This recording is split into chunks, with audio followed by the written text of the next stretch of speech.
All right, and for House District 14, we have Denley Loge, and we have Randy Mitchell. Randy asked me to say a statement, so Randy is not up here tonight. He is running as a Republican. He disagrees with the format of this. He will be available for the question and answer following the questions.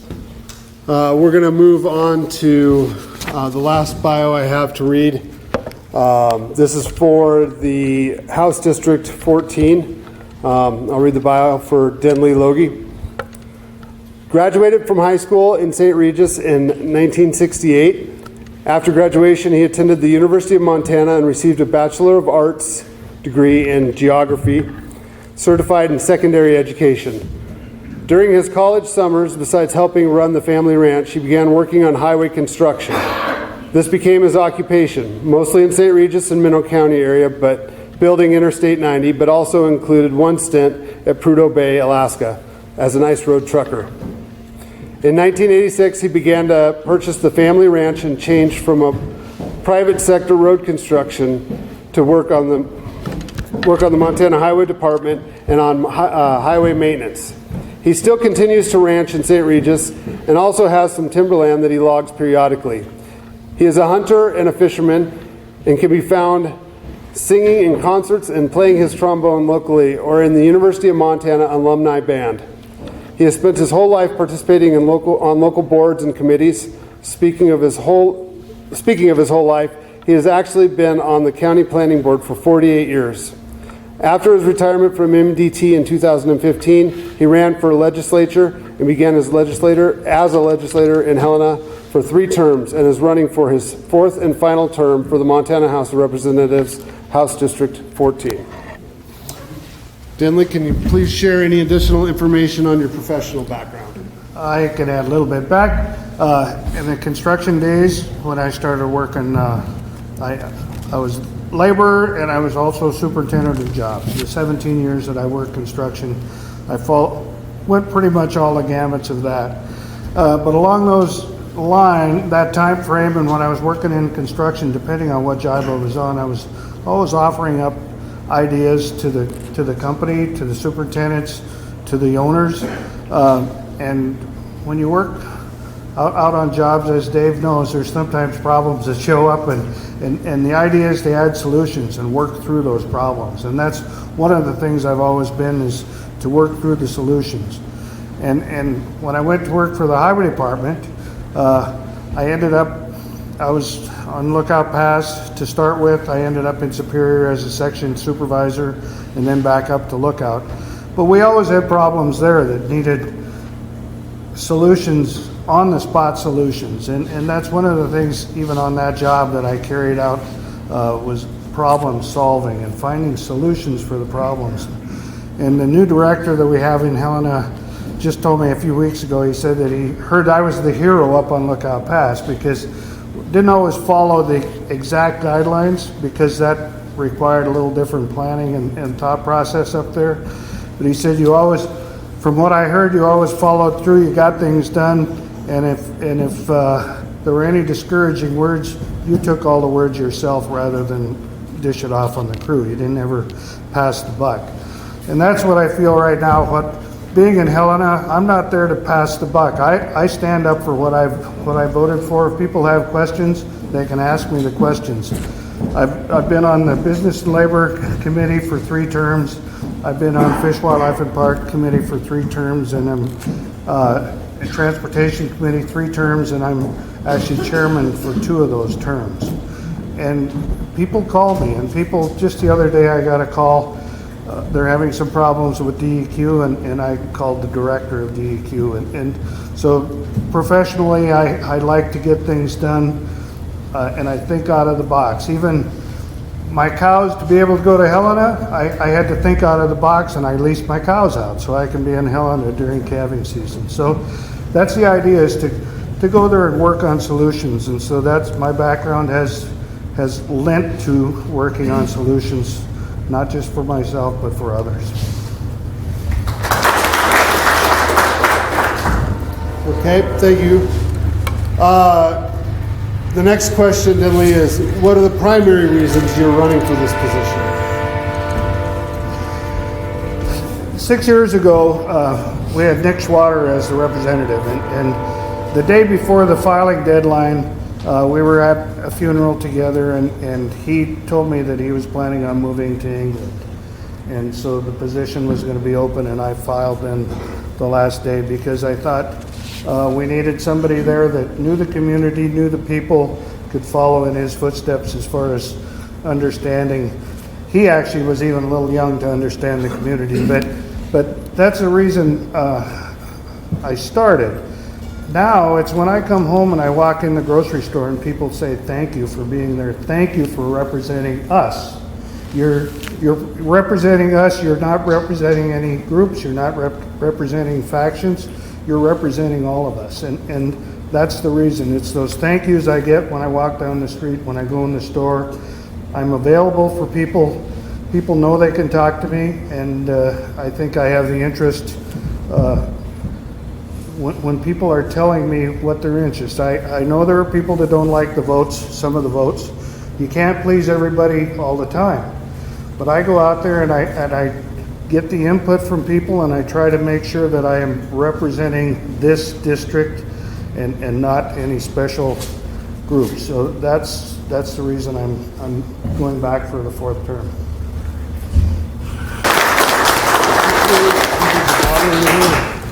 Okay. What local organizations, community involvement do you participate in, or what national memberships do you have? I need the paper.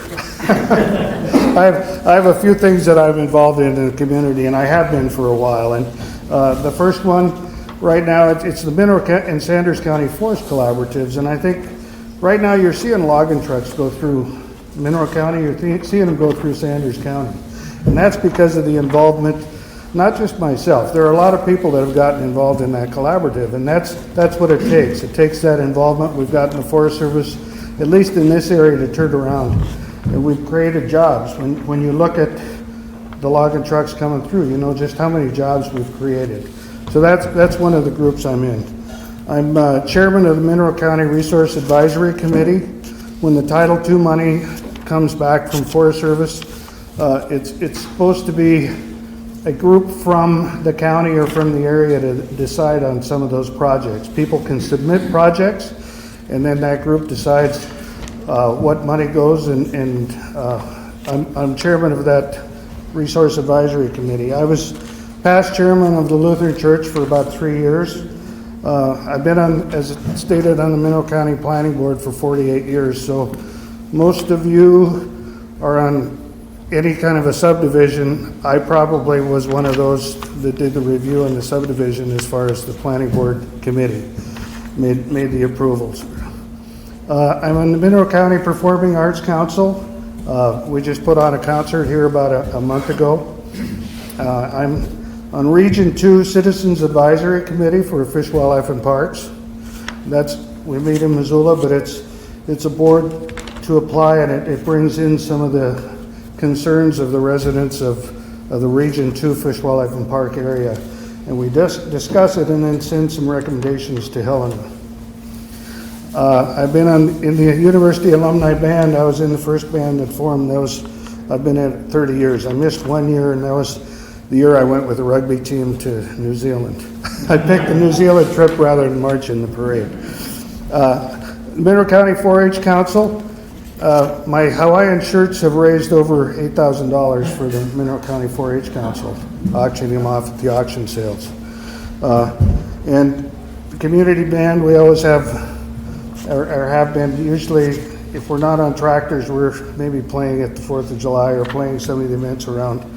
I was in Missoula Mineral County Farm Service Agency. I was a committee man for 8 years, which is the term they allow.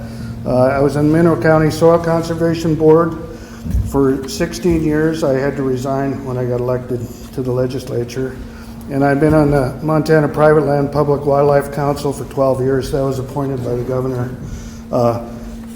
And part of the function we do there is to try to promote access for fishing and hunting on private and public lands. try to come up with some programs, and that's one of the things block management came out of before I got involved in that. But that's the other thing, and that's another one I can bring up Dave's name. I have quite a few hunters in here, probably have hunted on my property, because all the property I have is open for block management, open for access. And to me, that's really important. That's one of the heritages we have in Mineral County or in Montana, is to be able to participate and go after the wildlife and have the access to that land and actually to the Forest Service land behind mine. Thank you.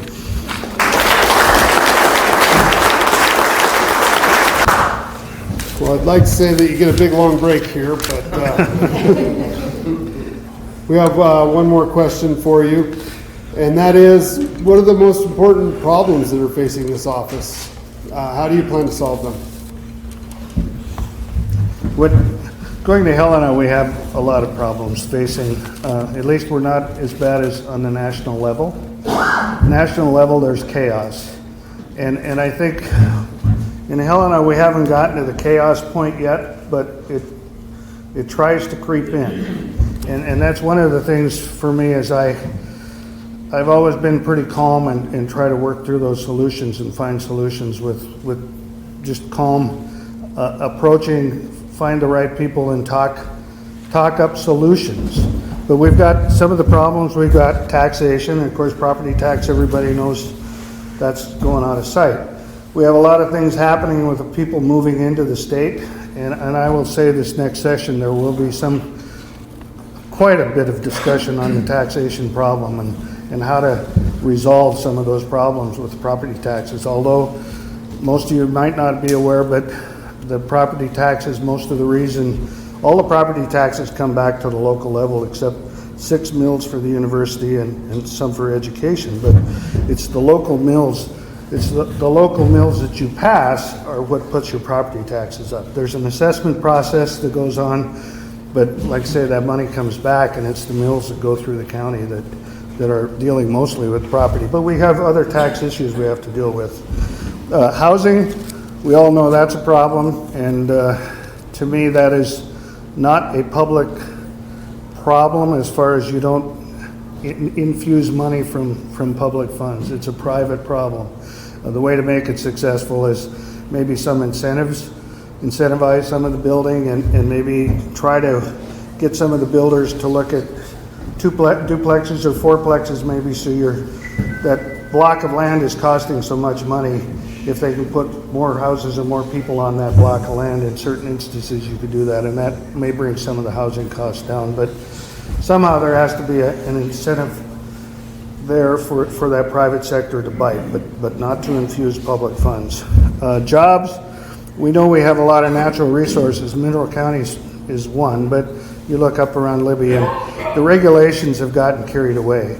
And I know Kristen Juris, our Lieutenant Governor, is digging into a lot of those regulations to try and cut those back. But like Libby, they had a regulation, the water had to be cleaner coming out of a mine than it was naturally coming out of the mountainside. Crazy. That shouldn't happen, and so that has to be cleaned up. The recreation marijuana passed as a referendum, and it didn't have any good guidelines as far as the spending, the collection, and so that's one of the things we'll be going back in and reviewing that and straightening out. Law enforcement needs more money because of that, and actually medically too. There's some costs there. We've been working on technical education, trying to get the schools back, getting the welding programs going, and putting some money back into that sort of education rather than just the academics.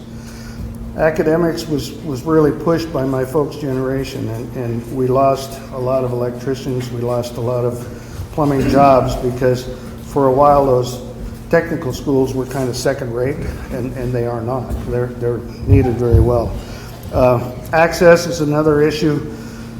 We're finding more and more people coming in, and you see the no trespassing signs go up, and so that's part of that PLPW, and part of the other Fish and Wildlife.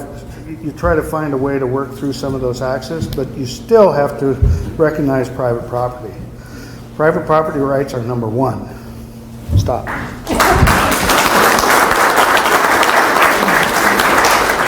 We're going to move now. We have 2 questions for the House District 14 candidates.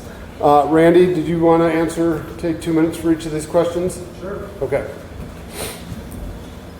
The first one, Randy, and I'll go ahead and begin. Oh, I'll have a spot up here, please. I'm not part of the forum, but if you want to answer me a question, I'm here to answer. So 2 minutes. What are the biggest fiscal challenges in regards to funding schools and other state services in our county? Well, I think there's, a lot of reasons why we don't have funding. Just getting grants, a lot of people think all the money should come from grants. Grants can't have strings attached. The federal government doesn't hand out money unless they get something in return. And I'm not favorable to grants. But, Denley brought up the fact of property taxes. They're going up every day. I don't believe that they should go up because people move into the area from other areas and drive the real estate prices up. He illustrated quite well that we need to find a way to address those taxes. But taxes do fund those school districts. And I'm not for taking that tax money away. I just think that we have to cap it at some point. There's an initiative being run around now that we actually are getting signatures for. It's called Cap Montana. It would cap the real estate tax for the house that you live in, not investment properties, not commercial properties, just for the home you lived in at 2019 levels. 1 minute. And 2019 levels were before COVID-19 and all this influx of new people into the area driving the prices up. Those signatures would allow for it to get onto the ballot in November, and the people would vote on it. It would go through the legislature. And I think that there's a lot of money being raised now from these increased valuations and taxes that nobody can really, look forward and see what kind of money is going to be coming forward. I think the funding will be there. Denley? What are the biggest fiscal challenges in regards to funding schools and other state services in our county? Well, I think what we're seeing right now is, of course, inflation is going up. So all the costs are going up. The teacher wages are going up. This last year there was something passed to give $3,000 bonus out for some of these smaller schools like there are in Mineral County for a retention of those teachers. Some of that's some state money that comes to help those local districts, but it's some state funding. We send in our tax dollars to Helena. 6 mills is taken out for the university, and then some is spread around the redistricting of the dollars, so our small schools get a bigger proportion back than our heavily populated areas. But it's all about the spending. Any time you're going to have to figure about probably losing a little bit of service somehow because everything costs money. But we're seeing, and I think, we just had an election and we just had a mill levy out there, and I think everywhere we look, and even on a personal basis, everybody's trying to tighten the budget. And that's basically what it boils down to. Even in the school districts, we've got to tighten the budget. We have maybe some people say an overabundance of some of the aides and the teachers in the schools. Some of those are really needed. Some of them may have to be cut back, but it's up to the school boards to make that real cut in the schools to make it work. Consolidation in some areas has been a success, but consolidation in the studies shows that if you still have to keep the grade school open, facilities are a big part of the school spending. So you've got to clean up some of that spending on the facility.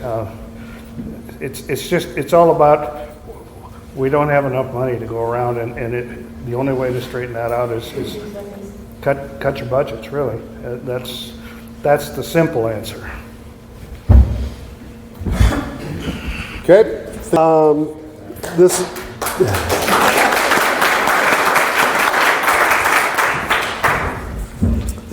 Okay, so this is the last question for the House District candidates. If you're approached by an angry constituent or one that you disagree with, how would you handle this? Denley, I'm going to start with you. You walking down the sidewalk, it happens a lot. And what I try to do is search out what the problem is, what's bothering them. Sometimes they just want to rant and rave and release some energy. Some have a specific point that they want looked into. And I try to look into those points if I can. If it's a problem like with DEQ there's been some problems with the highway department. And I try to make the proper phone calls, get a hold of the directors or get a hold of the appropriate persons if I can. Try to diffuse the situation so you can really get at the problem, because sometimes there's too much excitement and too much of the reaction, and you don't really find out what's going on. And sometimes it's just, like I say, just for them to release. But I try to find out what that problem is and come to a resolve or a solution for them if I can find the appropriate person to make that connection. And I've even given out phone numbers of the directors that don't like their phone numbers given out. But sometimes people need that. They need the direct contact with the person above or a deputy. And I'm willing to do that. I just say, don't say where you got the number. Just to follow up to the first question, it really isn't about how much money you have, it's how you spend the money. And Denley touched on that. I think there's a lot of wasted money throughout the state that can be tightened up. We all have to tighten our budgets, with the inflation and all. It's something that we have to address. As far as people and their complaints, we've been campaigning all over the district. I'm sure everybody knows that it's not just Mineral County. This encapsulates all of Plains District 6 and 7, all of Hot Springs is 8, Paradise and Dixon is 9. I've been campaigning all over the district. I've been to many Q&As and meet and greets. We've run into lots of people with complaints. I'm not going to illustrate the complaints here tonight because you'll think it's directed at them. But there is a lot of concern through this district. The representation is not being properly represented as a Republican representative. And there's been some people that have vented on me about it. I'm not the representative. And, I think more so than anything, you have to listen to people. Let them express themselves, let them get it out, and then let them know that, I can't do anything for you about what's happened in the past, only what I can do for you in the future. And I can't make you any promises. I'd only be one representative in the House out of 100. I can vote, but I can guarantee you I would vote as a Republican for the Republican platform for the Constitution, the U.S. Constitution, and the Montana State Constitution, and with God. And I illustrate that to them, and at some point that diffuses their concerns. That's all I have. All right. Thanks for your